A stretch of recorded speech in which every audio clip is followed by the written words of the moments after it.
사회계약론의 역사와 주권론의 변화에 대해서 보겠습니다. 먼저 홉스를 보겠는데요. 홉스는 이제 리바이던이라는 책을 썼습니다. 이 홉스를 이야기하기 위해서 시대적 배경, 특히 이제 청교도 혁명이죠. 영국의 이 부분을 볼 필요가 있습니다. 청교도는 이제 그 전통 복음주의를 따르던 브리튼, 영국의 이제 주요 섬이죠. 브리튼 섬의 개신교 신자를 말합니다. 이들이 이제 성서주의자들이고 인위적인 전통에 반대하고 그들이 이제 그리스도의 율법이라고 존중하는 성서를 기독교 신앙의 유일한 원천으로 이해하고 있습니다. 어, 음, 기독교 근본주의자라고 보면 되겠습니다. 브리튼 섬에서도 이 칼뱅주의는 젠틀이라고 불린 귀족이 이 지주가 된 이러한 신흥 중산 계급이 있었고 또 이제 도시 상공인들이 있었는데 이들에게 바로 이러한 이제 그 청교도가 확산됩니다. 간단히 말하면 부르주아 종교라고 볼 수 있죠. 신흥 부르주아들 상인이거나 혹은 뭐 지주 정도 되겠죠. 중소 지주. 어, 이러한 부르주아들에게 이러한 청교도가 확산된 이유는 바로 이것은 어, 청불원, 깨끗한 부죠. 깨끗한 부를 축적하는 것을 인정하는 교리 때문입니다. 정직하게 일해서 번 돈은 상관없다, 정당하다, 신의 섭니다 이런 거죠. 그래서 이들은 신흥 부르주아이기 때문에 당연히 이 신분제에 의해서도 제3신분이죠. 시민, 부르주아 시민이기 때문에 의회파의 중요 구성원이었습니다. 그래서 이들은 왕보다는 자신들이 소속되어 있는 의회의 권한을 중요시했다는 거죠. 청교도 내에도 분파가 있었는데 장로파, 수평파, 독립파 등의 이런 종파가 있었고 이들은 이제 1차 잉글랜드 내전 이후에 의회가 왕을 압도합니다. 그래서 의회가 왕을 지배할 수 있게 되는데 결국은 왕을 포로죠. 왕과 대립해서 왕에 대해서 권력을 장악하기 때문에 이 왕을 어떻게 할 거, 죽일 것이냐, 아니면 형식적인 왕으로 만들 것이냐, 이런 거죠. 입헌군주제를 할 것이냐, 이런 거를 놓고 갈등을 했다는 겁니다. 2차 영국 내전 이후에 독립파, 강경파, 크레멜이죠. 수평파와 연합해서 왕의 처분에 관대했던 그죠? 왕을 살려주자, 형식적 왕으로 하자 이렇게 처분에 관대했던 장로파들을 의회에서 몰아내고 찰스 1세를 처형합니다. 프랑스 대혁명의 1789년 프랑스 대혁명에서도 왕을 죽이는데 바로 그 전에 그죠? 이미 1600년도 중반에 이러한 왕을 처형을 한다는 거죠. 그래서 이러한 과정들을 보게 되면 이제 제임스 1세, 그죠? 그러한 제임스 1세가 의회를 부정하는 왕권 신수설을 먼저 주장했습니다. 그러니까 주권이 이 국민에게 있는 게 아니라 왕에게 따른 이거 왕권인데 더군다나 그것이 하늘에서 하나님이 내려준 거다 이렇게 됐다는 거죠. 당연히 이에 대해서 의회나 부르주아들이 반대를 했겠죠. 그래서 코크라는 사람이 이 법의 우월, 법치주의를 주장함으로써 왕도 법을 따라야 된다. 즉 왕이 법 위에 있다는 제임스 1세의 왕권 신수설에 반대합니다. 그리고 의회는 이러한 왕이죠. 왕을 비호하는 세력과 이러한 왕에 반대하는 세력으로 인해서 왕당파와 의회파의 충돌이 되게 됩니다. 바로 처형당한 찰스 1세가 바로 제임스 1세 이후의 왕인데요.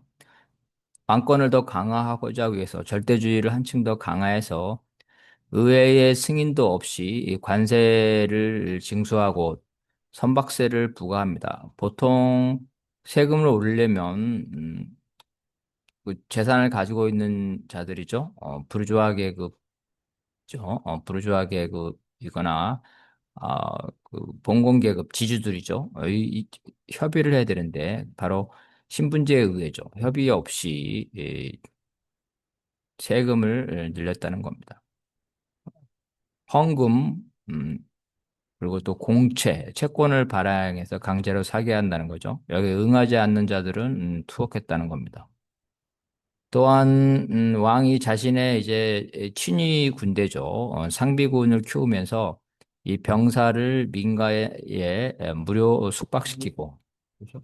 민간인 재산을 압류했다는 겁니다. 함부로 사용하고 군법을 일반인에게 적용해서 계엄령처럼 했다는 거죠. 결국 의회에서 1628년에 코쿠 등이 중심이 돼서 인민의 권리를 수호하기 위해서 권리청원을 만들어서 왕에게 제출합니다. 이에 대해서 왕이 반발하면서 왕이 그 이듬해 1629년에 의회를 해산하고 왕은 1640년까지 11년 동안 의회가 없는 정치, 독재죠. 독재를 하면서 왕은 성실 재판소, 그러니까 황실 재판소라고 그러죠. 왕립 재판소라고 생각하면 됩니다. 고등 종무관, 귀족들에 의한 사법부죠. 이런 재판소들을 운영하면서 청교도들이죠. 주로 아까 말한 것처럼 신흥 부르주아들에 있는 의회파, 그죠? 의회파들을 탄압했고 또 의회의 승인 없이 이 수입을 얻기 위해서 바로 왕의 대권, 비상대권을 남용을 합니다.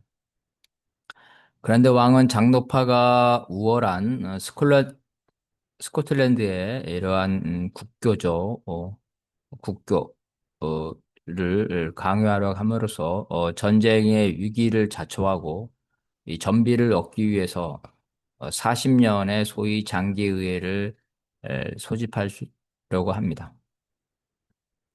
그래서 장로파가 우월한 스코틀랜드의 영국 국교를 한다는 거죠. 그래서 이러한 영국 우리가 알고 있는 성공의 이런 거라고 볼 수가 있겠습니다. 결국 여기에서 스코틀랜드에서 반발을 해서 전쟁이 나기 때문에 이 전쟁 비용을 얻기 위해서 세금을 폭증해야 되는데 이번에는 이제 세금을 너무 많이 올려야 되기 때문에 의회의 협조를 받으려고 하는 겁니다. 바로 이제 이 세금을 더 많이 걷기 위해서 의회의 협조를 얻고 의회를 소집해서 의회와 왕이 대립하는 거. 이게 바로 1789년 프랑스 대혁명도 이렇게 발생한 겁니다. 왕과 의회. 거기에는 이제 세금을 올리려는 왕과 거기에 반대하는 의회의 충돌이죠. 영국에서도 마찬가지입니다. 이러한 명예혁명이나 청교도 혁명이 그런 방식으로 발생했다는 겁니다. 1641년 의회는 성실재판소 및 고등종무관 재판소, 즉 왕이죠. 친위 사법부를 폐지하고 의회에 대간의서를 제출해서 심의했습니다. 그러니까 의회의 입장이죠. 의회의 입장. 그 안에 의회, 의회가 왕권이죠. 대권에 대한 의회 독립, 즉 의회 주권의 요구가 들어 있습니다.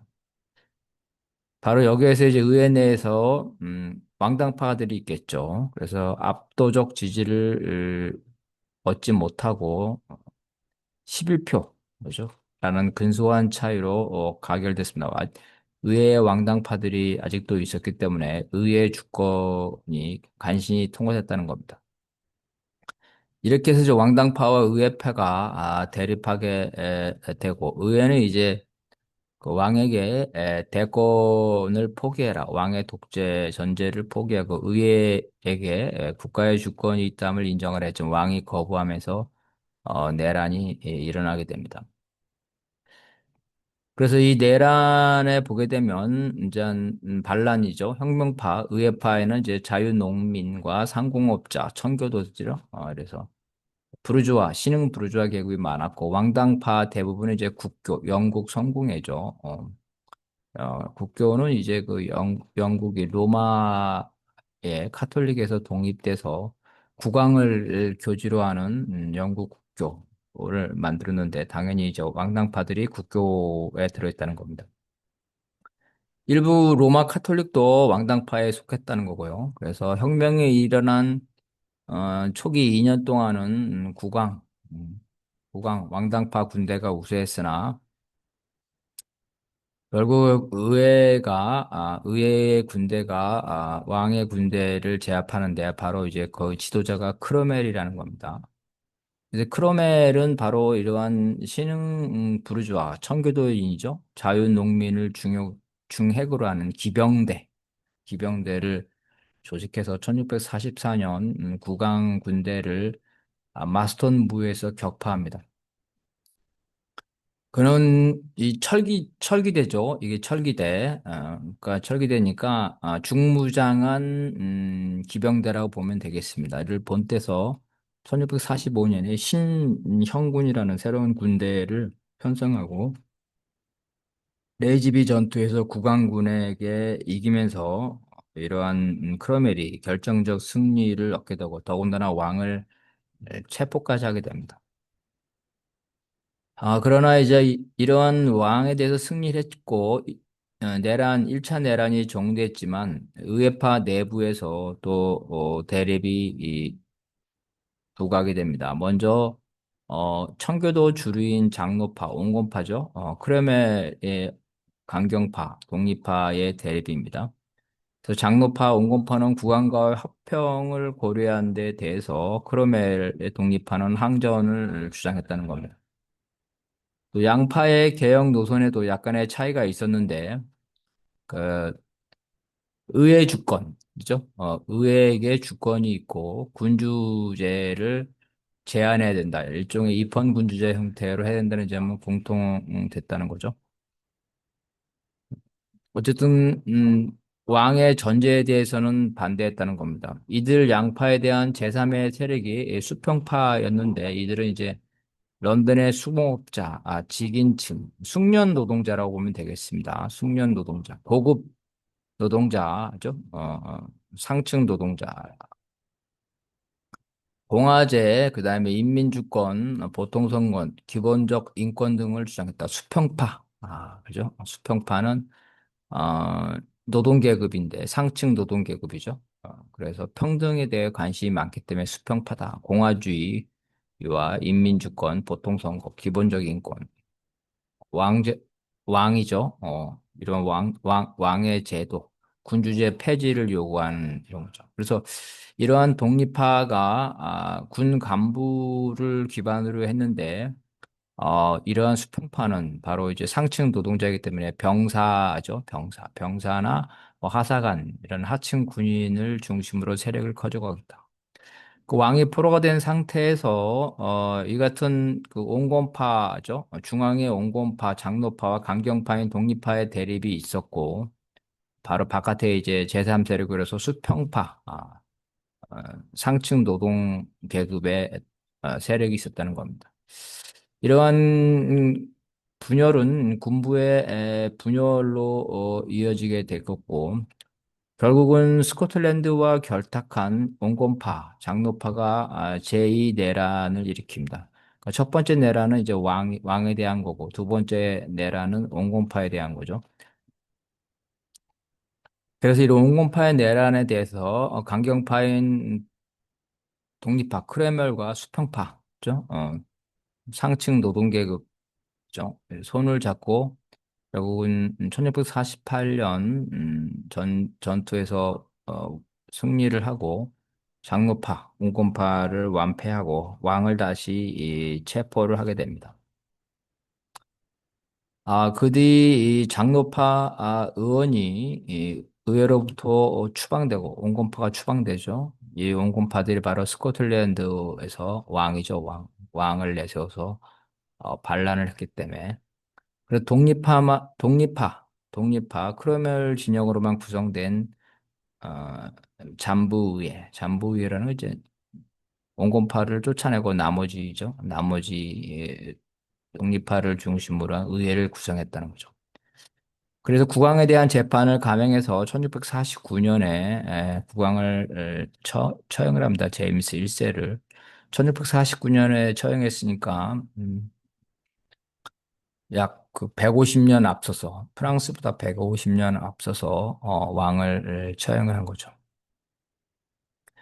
그래서 왕을 처형함으로써 군주제 그죠? 군주제가 폐지되고 귀족권도 폐지되면서 영국은 공화국이 됩니다.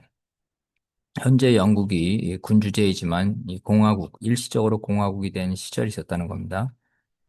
1653년 호국경으로 독립파인 이런 크로멜, 올리버 크로멜이 선출이 됩니다. 호국경이니까 뭐 공화국에서 호국경이니까 뭐 우리로 치면 대통령, 뭐 총독 뭐 이렇게 생각했죠. 하지만 크로멜도 역시 절대 권력을 가지면서 의회와 마찰을 빚게 되고 결국은 의회를 해산하게 됩니다. 1658년 크로멜이 사망하면서 결국은 공화정은 붕괴가 됩니다. 그래서 이제 크로멜은 군주제를 폐지했지만 독재 정치죠. 왕이나 다름없는 독재 정치를 했기 때문에 크로멜은 영국의 역사에서 군사 독재자라고 이렇게 기록으로 남겨지게 됩니다. 크로멜 이후에 각 정파들은 서로 이 향후 권력 체제에 대해서 서로에게 논의를 했는데 결국은 어느 특정인에게 권력을 주지 않는 방법으로 해서 왕권과 의회권이죠. 왕과 의회가 서로 견제하는 제도. 그래서 이제 입헌군주제, 제한군주제죠. 이거를 하면서 왕정을 복고를 하게 됩니다. 그래서 프랑스로 망명해 있던 찰스 2세는 1660년에 결국은 런던에 입성해서 잉글랜드 군주가 됩니다. 그래서 찰스 1세가 독재를 했고 제임스 1세가 그것을 물려받았다가 결국은 처형당하고 이후에 이제 찰스 2세가 즉위를 합니다. 그는 자신의 아버지죠. 찰스 1세 처형에 서명한 판사 중 살아있는 13명을 처형하고 어, 크로멜의 무덤을 파서 참수하는 부관 참시를 시행하는 등 보복 정치를 합니다. 그 자기 아버지가 독재를 해서 처형이 됐는데 그래서 권력 균형을 위해서 자기 힘이 아니라 혁명파들에 의해서 권력의 왕의 보기를 했는데 자기 이 분수를 모르고 이러한 보복 정치를 실시를 한 겁니다. 찰스 2세는 이제 그 궁정에서 사치를 누리고 정치적으로 무능했다고 합니다. 특히 1665년에서 1667년이 2년에 걸친 네덜란드와의 전쟁, 패권 전쟁이죠. 전쟁에 패배함으로써 재정이 파탄 상태에 이르고 결국은 찰스 2세는 이러한 실정으로 인한 인기가 떨어지자 입지를 강화하기 위해서 프랑스, 프랑스는 이제 카톨릭 국가입니다. 신교 국가가 아니라 동맹을 맺고 로마 카톨릭의 관용적인 정책을 추진했다. 영국이 국교죠. 영국의 국교가 로마 카톨릭에 독립된 건데 로마 카톨릭과 손을 잡았다. 이제 보수 연합을 했다. 이렇게 볼 수 있겠습니다. 그의 이러한 정책은 결과적으로 종교 개혁의 전통을 가지고 있는 잉글랜드죠. 카톨릭과 카톨릭에 반대하는 종교개혁에 강했다는 거죠. 영국에서 카톨릭과 손을 잡으니까 반발이 있겠죠. 결국은 왕의 입지가 좁아졌고 다음 왕이죠. 다음 왕인 제임스 2세에 이르러서 또다시 1688년 명예혁명이 촉발되는 원인이 됩니다.